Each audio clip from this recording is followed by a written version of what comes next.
Hi! ఈరోజు మీకు మామిడికాయ బజ్జీని ఎలా చేసుకోవాలో చూపించబోతున్నాను. Welcome to Ashwath's world. మామిడికాయ బజ్జీ కోసం మామిడికాయ తీసుకుని తొక్కంతా తీసుకుని స్లైసెస్లా కట్ చేసుకుని పక్కన పెట్టేసుకోవాలి. ఆ తర్వాత ఉల్లిపాయ, కొత్తిమీర, నిమ్మకాయను కట్ చేసుకొని పక్కన పెట్టుకోవాలి. ఆ తర్వాత ఒక గిన్నె తీసుకుని 2 కప్పుల దాకా శనగపిండి, 1 స్పూన్ ఉప్పు, 1 స్పూన్ వంట సోడా, 2 స్పూన్లు బియ్యపిండి వేసుకుని బాగా కలుపుకోవాలి.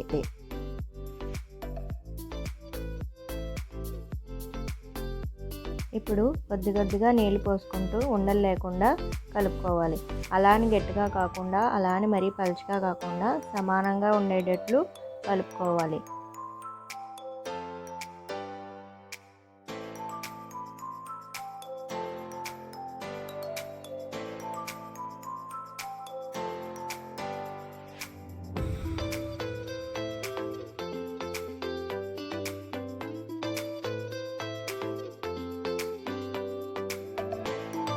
ఈ వీడియోలో చూపిస్తున్న విధంగా కన్సిస్టెన్సీ అనేది ఉండాలి. ఆ తర్వాత 10 నిమిషాల పాటు పక్కన పెట్టేసుకోవాలి.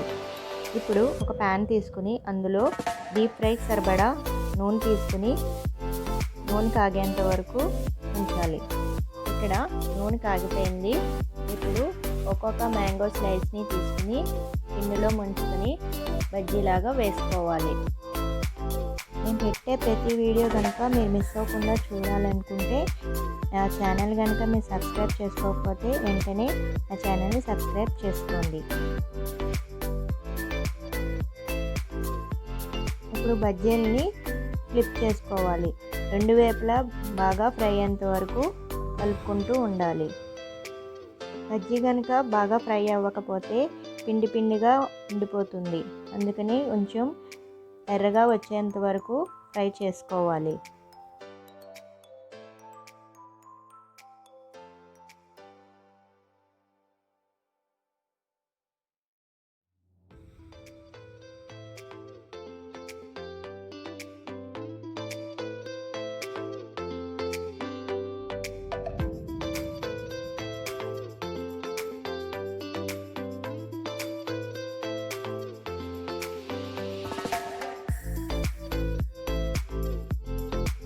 చూసారు కదా, బజ్జీ అనేవి వేగిపోయినాయి. ఇక్కడ నేను ఇప్పుడు ఒక ప్లేట్ తీసుకుని దానిపైన పేపర్ నాప్కిన్ వేసుకుని ఈ బజ్జీలని ట్రాన్స్ఫర్ చేసుకుంటున్నాను. ఎందుకంటే ఎక్సెస్ ఆయిల్ ఉంటే కనుక ఆ పేపర్ నాప్కిన్ అనేది పీల్చేసుకుంటుంది.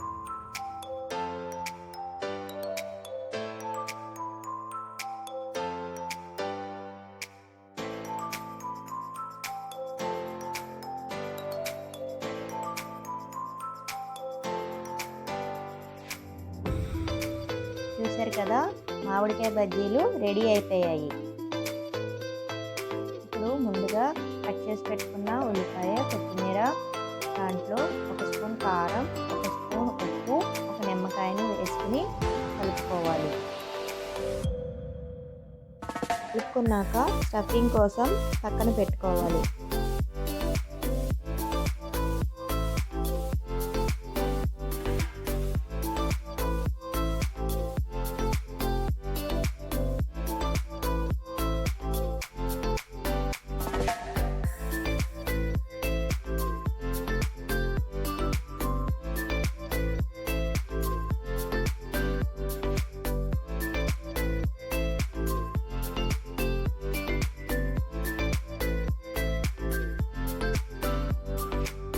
తర్వాత ఒక ప్యాన్ తీసుకుని అందులో 2 టీ స్పూన్స్ నెయ్యి వేసుకుని అందులో 1 teaspoon garam masala, 1 teaspoon కారం, కొద్దిగా ఉప్పును వేసుకుని అటు ఇటు తిప్పుతూ ఫ్రై చేసుకోవాలి. ఇక్కడ 1 నిమిషం పాటు ఫ్రై చేసుకోవాలి. ఆ తర్వాత స్టవ్ ఆఫ్ చేసుకుని ఈ మసాలా పేస్ట్ని పక్కన పెట్టుకోవాలి. ఇప్పుడు బజ్జీలు సర్వ్ చేసుకోవడం కోసం ఒక ప్లేట్ తీసుకుని బజ్జీల్ని చాక్తో మధ్యకి కట్ చేసుకోవాలి. ఆ తర్వాత ఈ మసాలా పేస్ట్ని స్పూన్తో బజ్జీ పైన కొద్దిగా రాయాలి. ఆ తర్వాత మనం ముందుగా కట్ చేసి కలుపుకున్న ఉల్లిపాయ, కొత్తిమీర ముక్కలను ఇందులో స్టఫింగ్ చేసుకోవాలి.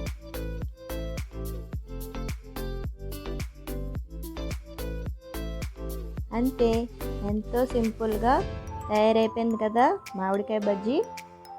సో మీరు కూడా మీ ఇంట్లో ఈ రెసిపీని ట్రై చేయండి. ఎలా వచ్చిందో నా కామెంట్ సెక్షన్లో కమెంట్ చేయండి.